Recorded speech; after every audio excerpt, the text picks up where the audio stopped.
आज मुझे एक बहुत ही महत्वपूर्ण बिल पे बोलने का मौका मिला है और मैं आपके माध्यम से सरकार द्वारा प्रस्तुत इस निरसन और संशोधन विधेयक 2025 का पूर्ण समर्थन करने के लिए खड़ा हुआ और मैं इसके लिए माननीय विधि एवं न्याय मंत्री जी को धन्यवाद भी देता हूं। माननीय सभापति जी, जब हम लोग आमतौर पे चर्चा करते हैं तो इस देश में दो तीन बातें बड़ी प्रचलित है। अरे न्याय में बड़ी देरी हो रही है, आम जन पिस रहा है, हमारा केस 8-8 साल 10-10 साल से चल रहा है। और इतने कुछ देखने सुनने के बाद भी अगर लोग मौन रहे, सरकार मौन रहे, तो ये नहीं हो सकता मोदी सरकार में। इस नाते में बहुत प्रसन्नता व्यक्त करते हुए आज इस बिल का, इस संशोधन का बहुत समर्थन करता हूं। मैं तो कई बार कविताएं भी लिखता हूं। आज इस विषय पे मैं सोच रहा था कि कानून जाल में फंसे देश, ऐसी भी क्या मजबूरी है। कानून जाल में फंसे देश, ऐसी भी क्या मजबूरी है। जब जब भ्रमजाल बड़ा होगा, उद्बोधन बहुत जरूरी है। बहुत बढ़िया। मोदी सरकार से आशा है, ये पूरा देश इस समय आशा से उनको लगातार तीसरी बार चुना है। मोदी सरकार से आशा है, अब जन विश्वास पूर्ण होगा। जब जब भ्रमजाल बड़ा होगा तो संशोधन बहुत जरूरी है। सभापति जी, संशोधन बहुत जरूरी है। मैं जब इसके बारे में पढ़ रहा था पूरा, तो मुझे 71 ऐसे कानून दिखे जिसको आज संशोधित या बदला जा रहा है। हमारे माननीय साथी कुरियोकोस जी, उन्होंने एक लाइन बोल दिया कि यह सदन के समय की बर्बादी है और क्या क्या है, शर्मनाक है, ऐसे बातें कह दिए। मैं अपने उस साथी को बताना चाहता हूं कि जो ये आज संशोधन आया है, इसमें हमारे 1886 से 1988 तक के कुछ कानूनों को हम लोग संशोधित या समाप्त करने जा रहे हैं, जो कि काम आजादी के 20-25 साल में ही हो जाना चाहिए था सभापति महोदय। लेकिन ये वो करेगा जिसको पिसती हुई जनता के सरोकार दिखेंगे। ये वो करेगा जिसको पता होगा कि नहीं, कानून के जाल में आम आदमी पिस रहा है। मैं जब सदन के सामने बोलने खड़ा हूं तो मैं आपको बताऊं कि इस 71 कानून में से मैक्सिमम तो वो कानून है जो अमेंडमेंट के बाद कानून के मुख्य अनुच्छेदों में शामिल हो चुके। और जब वो अमेंडमेंट किसी मुख्य अनुच्छेद में शामिल हो गया तो फिर उसको बनाए रखने का औचित्य ही क्या है। अब जो लोग संविधान को पॉकेट में लेके घूमते हैं, उनको कम से कम ये सोचना चाहिए कि विधि की पुस्तिका थोड़ा संक्षिप्त होनी चाहिए। इसमें 71 जो कानून को संशोधित या समाप्त कर रहे हैं, उनमें से 4 ही ऐसे कानून हैं जो समाप्त हो रहे हैं, जिसमें जो संशोधित हो रहे हैं। बाकी संशोधित सभी हो रहे 4 कानून को हम अमेंडमेंट कर रहे हैं। वो जो 4 कानून का अभी हमारे आदरणीय अर्जुन राम मेघवाल जी ने बताया, हो सकता है कि यहां सदन में बैठे हुए लोगों के कान में उस समय माइक न लगा हो, कुछ लोगों के पता न चला हो। माननीय सभापति महोदय, हमारे देश में न्यायालयों में डिले टैक्टिस चलती है। ये सबको पता है, डिले टैक्टिस। क्या करना है, नहीं देरी कर दो, क्या करना है, नहीं उलझा दो। तो अब हम ये भी सुनते हैं कि जस्टिस डिलेड, जस्टिस डिनाइड। अगर इसकी चिंता मोदी सरकार कर रही है, हमारे विधि न्याय मंत्री जी कर रहे हैं, तो मैं इसको बहुत बड़ा संशोधन मान रहा हूं और इसके लिए उनका बार बार धन्यवाद करता हूं। देश में आज अनेक ऐसे कानून हैं जो विधि पुस्तकों में दर्ज है, लेकिन अब वो पहले से अप्रासंगिक हो गए। अब उनका व्यवहार में कोई उपयोग नहीं रह गया है। जिन्हें पहले ही नए कानूनों द्वारा प्रतिष्ठापित किया जा चुका है, फिर भी हमारे साथी लोग बोलते हैं तो उनको विरोधी करना है। मैं तो कला जगत से आया हूं सभापति महोदय, और हमारी शिक्षा कहती है कि अच्छी बात कहीं से भी हो तो उसको लेना चाहिए। विपक्ष का यह अर्थ तो कभी रहा नहीं कि कुछ भी कहे तो बस विरोधी करना है खड़ा होके, क्योंकि यहाँ की चर्चा आजकल बहुत देखी जा रही है। जब से मोदी जी प्रधानमंत्री बने हैं, किसी को बुरा न लगे, पहले वाले भी अच्छे ही थे, लेकिन जब से मोदी जी बने हैं, एक एक व्यक्ति का डिबेट मिलियन मिलियन लोग देख रहे हैं। और ऐसे समय में जब इस डिस्कशन को इतने लोग सुन रहे हैं, तो संशोधन की गरिमा को भी समझने की आवश्यकता है। ऐसे कानून न केवल भ्रम पैदा करते हैं, बल्कि न्यायिक एवं प्रशासनिक प्रक्रिया को भी अनावश्यक रूप से जटिल बना देते हैं।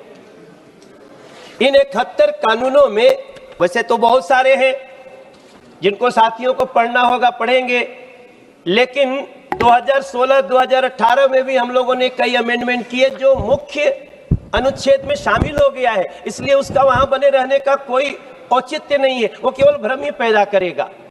और ये बात हमारे विधि न्याय मंत्री ने समझी है। कई ऐसे कानून हैं जो 2019 में हमने अमेंड किया, अब वो मुख्य कानून के मुख्य धारा में आ गए हैं।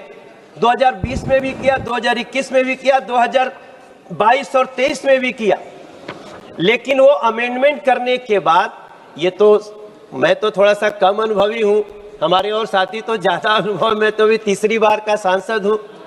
हमारे नॉर्थ ईस्ट दिल्ली के लोगों ने हमें यहाँ भेजा। सभापति महोदय, ये सबको पता है कि अमेंडमेंट का मतलब ही है, संशोधन का मतलब ही है कि उसको मुख्य कानून में शामिल कर लिया जाए, और जब मुख्य कानून में शामिल कर लिए तो उसको वहां बने रहने का कोई औचित्य ही नहीं है।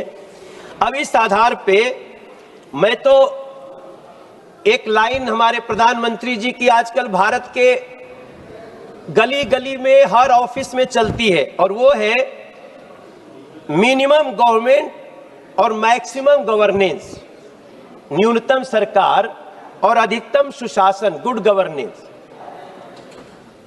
जब किसी से आशा हो जाती है ना सभापति महोदय समाज की, और वो सही मायने में देश की जनता के दर्द को समझता है, तो ये इन चीजों पे बहुत फोकस रहता है।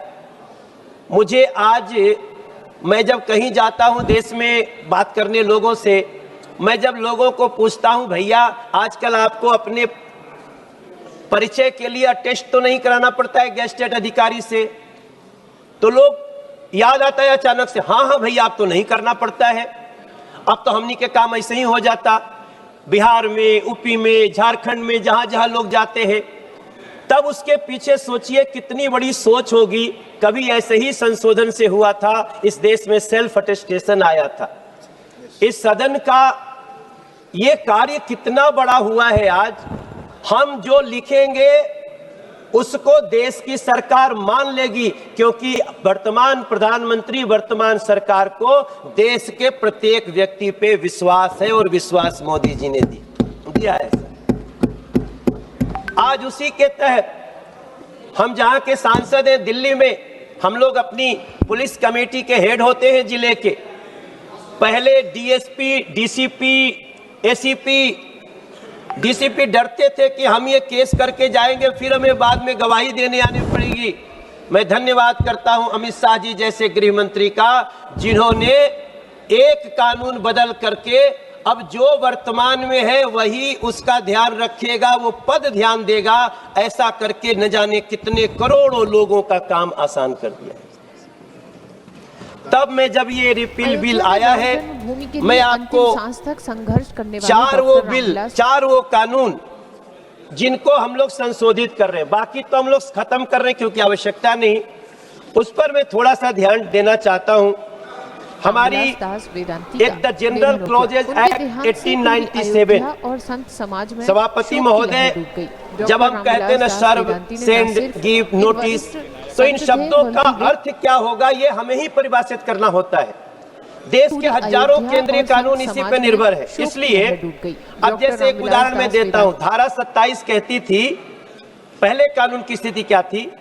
धारा 27 कहती है अगर कोई दस्तावेज रजिस्टर्ड पोस्ट से भेजा गया तो माना जाएगा कि वो समय पे पहुंच गया।